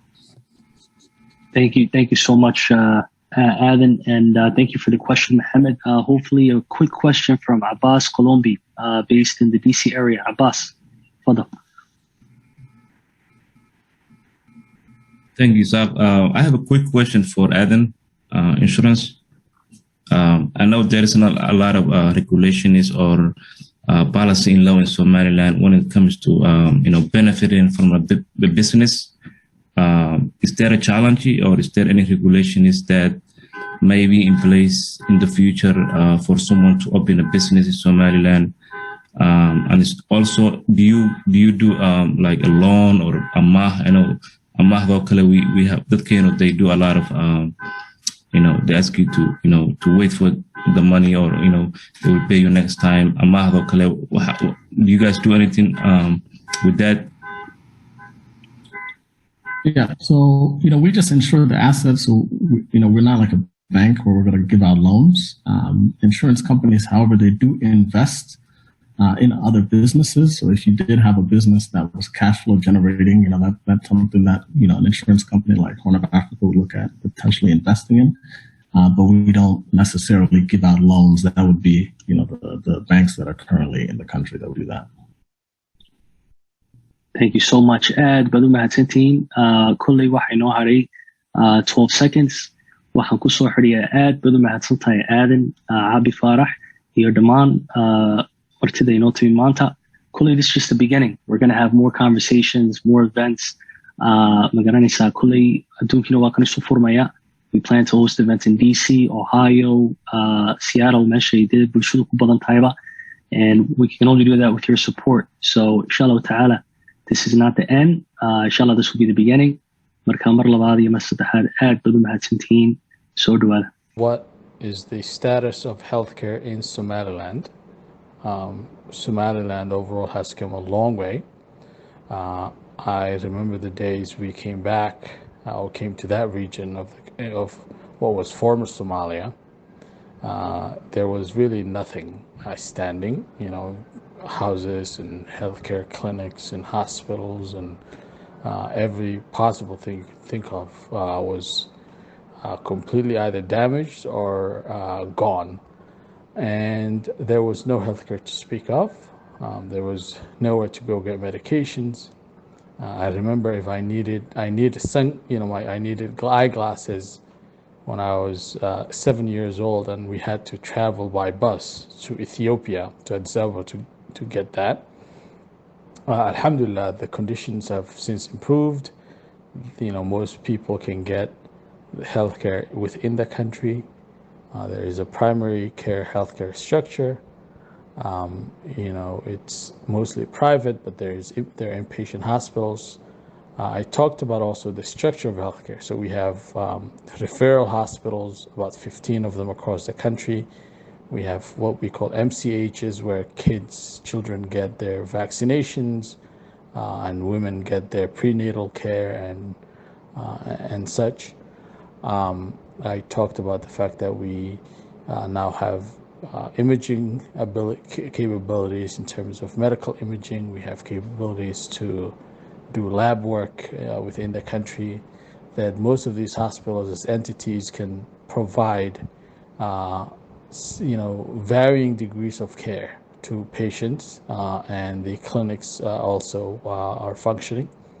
When you look at the indices that are important in terms of the healthcare of a nation, we are lagging, right? So these are the challenges still remain. Huge challenges are ahead of remain. Our infant mortality is high. Our under 5 mortality is very high. Maternal mortality or maternal related risks are very, very high. We're talking about 1 in 15 women of reproductive age do experience health risks related to maternal reproductive health. There are components of care. So there's the highly advanced type of care that you think about when you see a patient in the ICU, what we call the intensive care unit, and they're on a ventilator, or the type of care you think about when you see a patient who is on dialysis. That is highly intensive, highly complicated, complex type of care. But a lot of the patients in that situation got to this point due to chronic diseases like hypertension and diabetes and other non-communicable diseases. And the type of care that prevents people from getting to that point, right, is potentially is what we call primary care, right? And that primary care requires people to have access to affordable, medically trained infrastructure and personnel to address these issues before they get to that level of complication where a person is requiring dialysis. You will have some people requiring dialysis no matter what, but still, majority of the care needs to focus on prevention of deterioration of the human condition to get to that point. And a lot of focus have to be put at that level. So that kind of care, primary care, requires a sort of a cohesive policy that integrate the existing private and public healthcare together, that allows a patient that complains about hypertension or diabetes to show up to a physician who is a primary care doctor, and that physician manages their care, but manages their care in a longitudinal fashion. They don't just show up one day and then next time when they come, that patient is treated as though they're a new patient. There needs to be a longitudinal relationship between patients and primary care physicians, and their conditions are managed and sometimes reversed completely.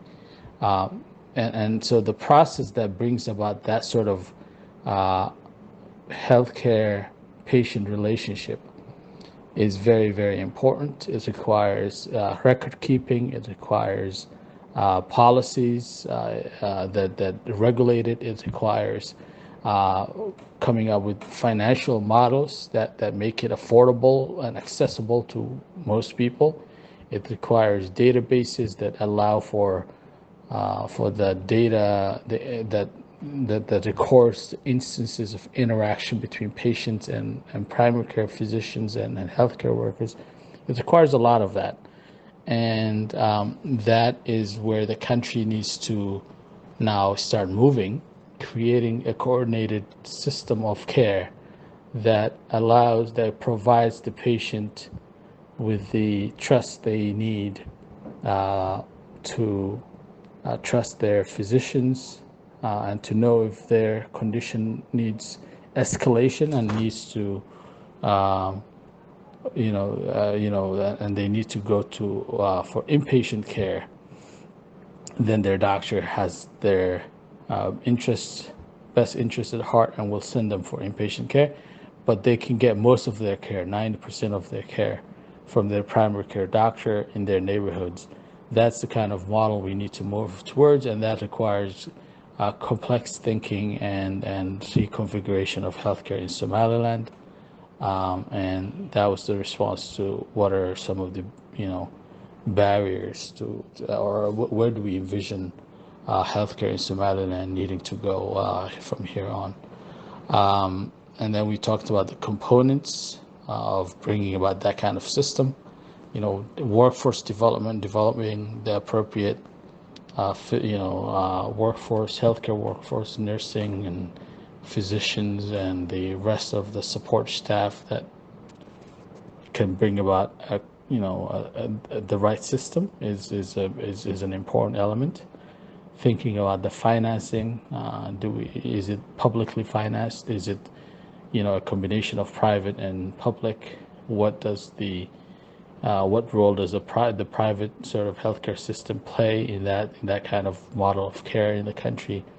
Those are questions of policy that need to be considered, and that was that. Then we talked about how could we potentially deal with issues related to ILAJ and disabilities as well. And my response to that was, well, for us to be able to do those things, we really first need to bring about level of trust in the healthcare system as it exists now, and to bring about trust in the system so that people are preferring, science-based medical care to this, this ILAJ-based sort of care. They have to trust their physicians. They have to have some longitudinal component to it, and they have to be then educated. And the government that can then start to regulate these ILAJ, predatory sort of institutions. But before that, it's really hard to tell people to do something different when the government can't offer appropriate high-quality care at this point. When it comes to disabilities, the government doesn't really have capacity right now to provide the spectrum of care this community needs. And I think the public needs to stay aware about it, and we need to support people who are in NGO capacity or other capacity are doing something about that, about those problems in the country. And if we think as members of SLPA, there's something we could potentially do, ourselves in the West, then we should organize with like-minded people and try to bring about the changes we desire to see. Someone then asked about what can we do about, COVID policy is not being enforced in the country and people going without masks and not socially distancing. My response was, the idea of these contagious controlling policies like distance and masking is one of economics, right? In a country where people are, a lot of people are poor, it's hard to tell them to not go out to the market to work. It's hard to tell people to not seek their livelihoods. Slanta Shah even he said needs to go out in the morning to earn for her family, and we don't have as a country the capacity to provide the financial package to these families to not go, right? You have to incentivize people to follow some of these policies like they're doing in the West. Unfortunately, we're not able to do that right now. Even the mosques are economic engines for the shuyukh that, you know, the guy who does the adhan and the guy who prays by the people, and all of those people make their daily living from being at the mosque. So if you shut it down, you ought to figure out a way to compensate them, and we don't have a mechanism to do that. However, alhamdulillah, yes, the second wave of COVID has been very disastrous and killed quite a few people, including many luminaries. And in the meanwhile, alhamdulillah, things have stabilized. The COVID situation is improving. And one of the things SAHA contributed to that process was to provide, to take a lead role in oxygen capacity in the country. We have been able to purchase cylinders and concentrators that have been delivered. We've encouraged the government and other entities in the country to get oxygen plants. Alhamdulillah, all 6 states now have, the capitals of all the states have, each one of them has an oxygen plant that produces many, many cylinders of oxygen every day. And it's a great resource that has only come about since the pandemic. The last state to now receive it is Las Anod, and they are setting that up as we speak. But much remains to be done. SAHA is working with Samia Foundation and the Ministry of Health to bring about vaccines beyond what had been delivered already. We are in the process of talking to many different groups, and inshallah we'll update the SLPA and many other, all the people of Somaliland once we have, once the process starts and we are sure that things are going to be okay. And inshallah, that's going to be, that's the best hope the country has, vaccines, and we'll be in touch about it. Okay, that's it. Assalamu alaikum. Inshallah, that covers about a lot of this stuff. Assalamu alaikum wa rahmatullahi wa barakatuh. Idil, can you hear me? Yeah, I can hear you. Okay, good. So yeah, thank you guys so much, everybody, for joining today. Jazakallah khair. I know we had a little bit of IT issues, but we were able to solve that together. Just wanted to note today, SLPA is nothing without its members. And being a member comes with a lot of value. We have events. We're going to have in-person events, and that cannot be done for free. So if you guys, a lot of you guys have supported us before, donated to our causes, our annual fundraisers. But if you go to our website, myslpa.org/donate, that'll help us reach our goals. And we are a 501c3, so it is tax deductible. Bismillah ta'ala. I'm going to pass it over to Yassine for a Q&A and debrief. Thank you. We've had 3 great breakout rooms. I was part of the healthcare. I'm sure they had a lot of good things in the business room, and so as the social media. One thing I could say, those 3 things: social media, healthcare, and business, are 3 triangles. I call them the triangle of the 3 constraint triangle, which is the most important thing that we need to do. Businesses, how can we bring new businesses in Somaliland? How we could inspire and invigorate our fellow citizens, Somalilanders inside and outside. How can we help? How can we have foreign investments coming to our country? Healthcare. I think healthcare is one of the most important things in any nation.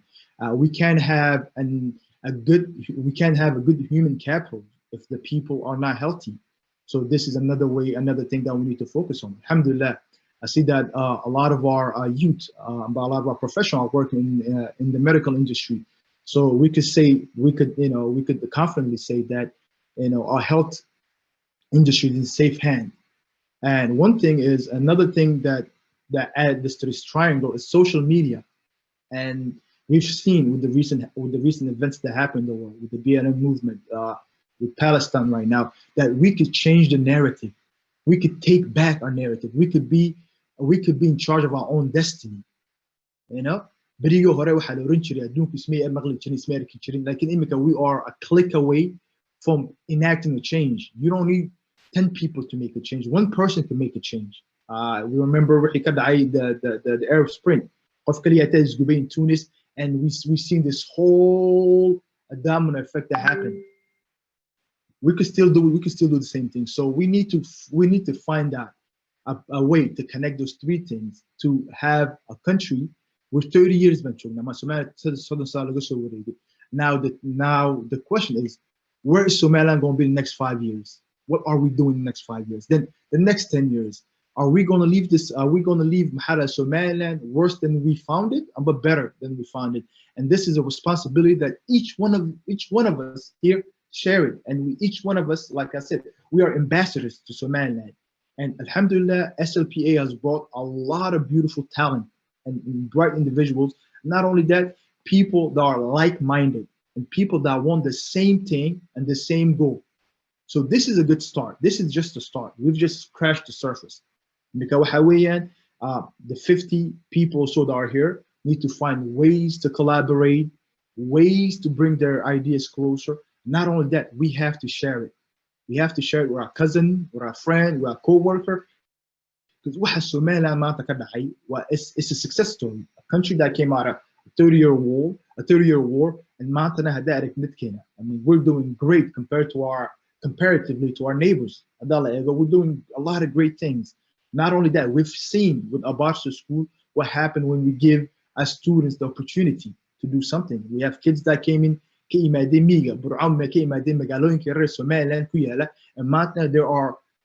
they're making their grades in the most prestigious schools in America.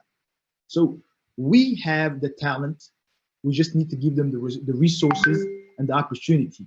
Now, a homework for all of us is right now, we need to all think about it.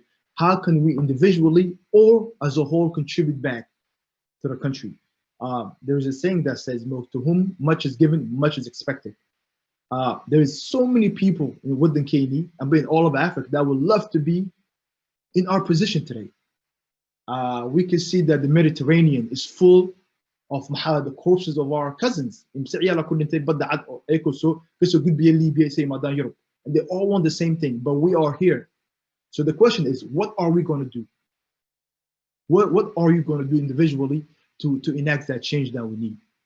So let's think about it for a second, and inshallah come up with better ideas to move forward. And I'll open the floor for any questions to see if anyone has any questions.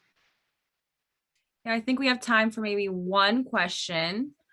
And then if you have any further questions, feel free to email us or message us on Facebook or Instagram. On the next slide, we'll have all that information.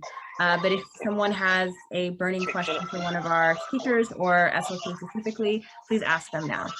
Can I ask a question? Assalamu alaikum. Yes. Please just introduce yourself prior. We just see iPhone. Thank you.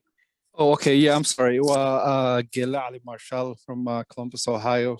Number one, just want to say, hi, thank you for having me, and great job that you guys have done.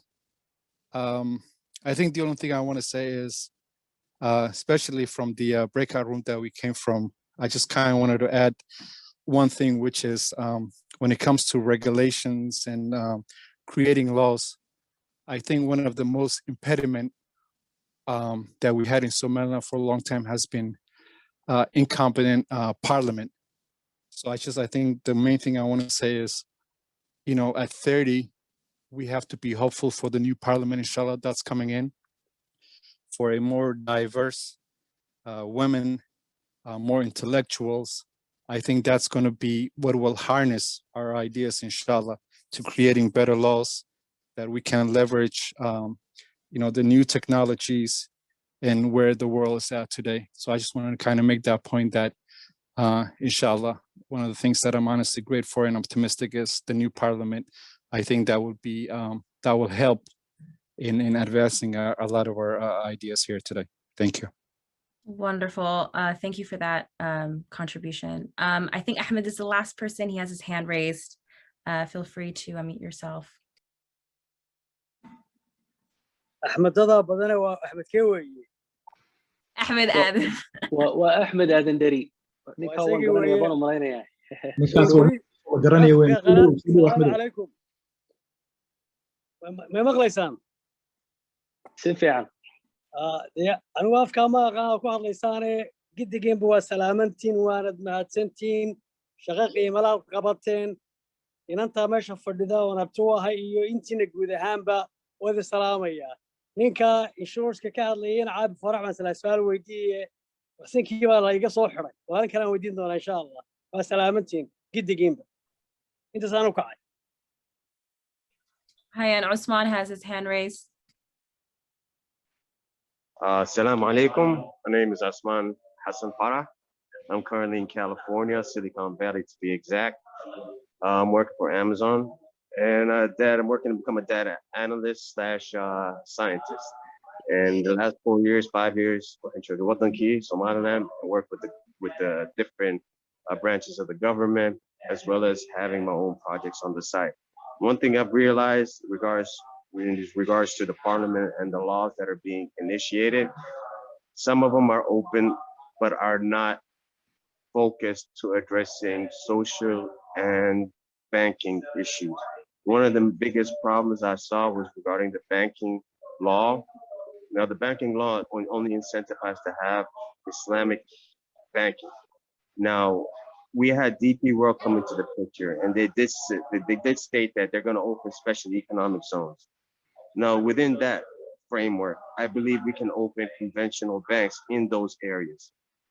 And I think that with the data that we have an abundance of, we should promote and incentivize, the arrival and welcome the coming of big banks or commercial banks into these special economic zones, who are very much interested to come into Somaliland to help develop our infrastructure, our systems, while providing them incentives to taking part in mitigating and working over our Islamic banking system, much as they've done in Dubai and in the UAE. Thank you so much, Ed. Usman Farah, thank you for being a valuable member, brother. Marka, well noted, well noted. So I think pass it back to Idil. Idil, do you see any more questions? No one else has their hands raised, and we are approaching the end time. We have Abdulaziz. I think that'll be our last person because we have exactly 3 minutes. So Abdulaziz, you have the floor. Assalamu alaikum wa rahmatullahi wa barakatuh. Dhammaantiin aad baan idin salaamay. I just have one quick question that I'm really curious about. This relates to the future, inshallah. And that question is, since there are a lot of industries and different sectors in the country that need to be developed, like you guys know, for example, right now we talked about like the financial industry, the healthcare and all of that, but when it comes to the necessity of life, such as the food industry, there's a lot of money that can be made through that. And so I was wondering, is the government doing anything to promote and encourage, people that want to get into that, fields to have businesses and companies? So in the future, inshallah, a lot of jobs can be created that way. Now, as for your question, Abdulaziz, we'll write it down, and inshallah, this is a continuing conversation. It's not something we can solve right now in this specific space, but inshallah, continue meeting with us, and we'll work on getting those questions answered, inshallah. Inshallah. Thank you guys, everyone, for attending. Alhamdulillah, this was a very successful conference. I don't know about you guys, but I learned so much, and I hope you all have met some new folks as well. To stay engaged, we are on Facebook, Twitter, Instagram, and LinkedIn. If you have any further questions or just want more information, 7 o'clock. feel free to email us, and we will get back to you. Our plan is to send a debrief email after this event with all the questions and our responses for at the best of our ability, inshallah. But yeah, any last words, Isaac or Yasin, before we close the meeting? Yeah, alhamdulillah, I think we covered everything. Yasin? Sure, I'll just say please go to our website, SLPA, myslpa.org, sign up. So Sidaw Heshin, our updates. If you have kids in college, make sure they join us. So let's keep the community connected and small. And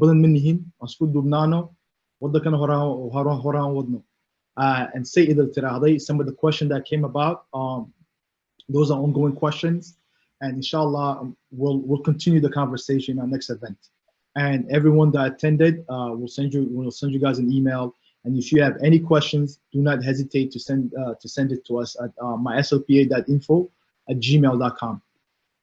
Here's I'll write down. I'll just say one word. That info. Yes. This is Osman. Yes. I'm really impressed and congratulate you. The caliber of the people in here is amazing. It really, I'm so excited about the possibilities. Both have taken in what this country has to offer, and also helping Somaliland leapfrog through the development process. So keep doing what you're doing. It's wonderful. Congratulations. Jazakallah khair. That's a wonderful note to end on. We want to respect everyone's time, so we're going to end promptly at 7. So thank you all for being here, inshallah. Keep up to date with us, and we'll see each other soon, inshallah. All righty, bye everyone. Thank you very much.